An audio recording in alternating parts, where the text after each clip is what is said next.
like a rock star. Oh my God. Speaking of which,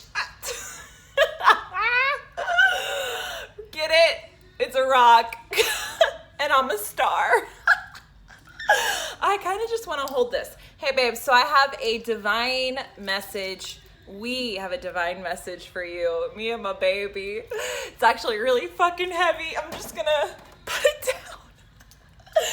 Okay, listen. So I had a message coming through actually for a while now, and I've been gathering research, talking to you guys, and so many people are feeling so many feels right now. And I have a few thoughts as to maybe why. First off, it's Cancer season, and we've got a big new moon and a solar eclipse in Cancer in a couple days. And also, I feel like the Gemini Sagittarius new moon, full moon that happened in June was a really intense axis for people because both of those signs are all about mutable energy, so change, basically.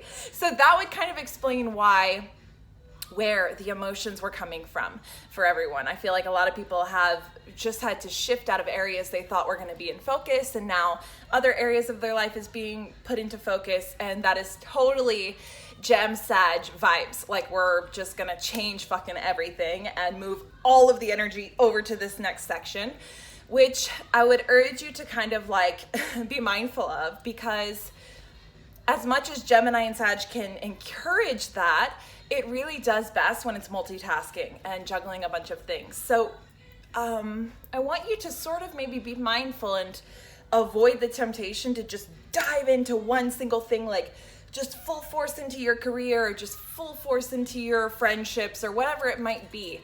Because ultimately you're gonna burn out there, and then you're gonna jump to the next subject and just keep the cycle going.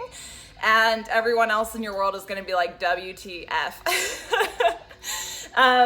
Yes, anyway, the other thing I wanted to say is for this new moon, as with all new moons, we're focusing on what we want to create. But this is a super duper intense energy. It's very intuitive, it's very watery, it's very emotional. So maybe find a way where you can feel the feels, like do not run away from them. I think it's the poet Hafiz who talks about loneliness. And he's like, it's okay, sit with it. I'm totally butchering this, by the way. It's not his language, but I'm Gemini reinterpreting it. But he basically, like, where everyone's like, don't feel lonely, find someone, go do something, change something. He's like, no, sit with it. There's an opportunity in your emotions is basically what he was saying. There's a gift that we are being brought to feel with them. And while we shouldn't dwell in them, we should definitely be open to any lessons that they have for us. And I think Esther Hicks always talks about the contrast and the beauty in the contrast. So the highs and the lows, it's sort of like in tarot with the Wheel of Fortune. You must take the low with the high, okay? You cannot just choose.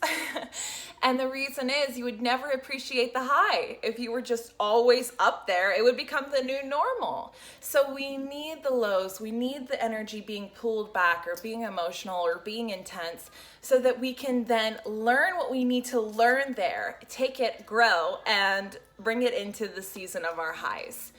Okay, babes, I love you so much. I hope that helped a little bit. Me and my little rock are happy to serve you.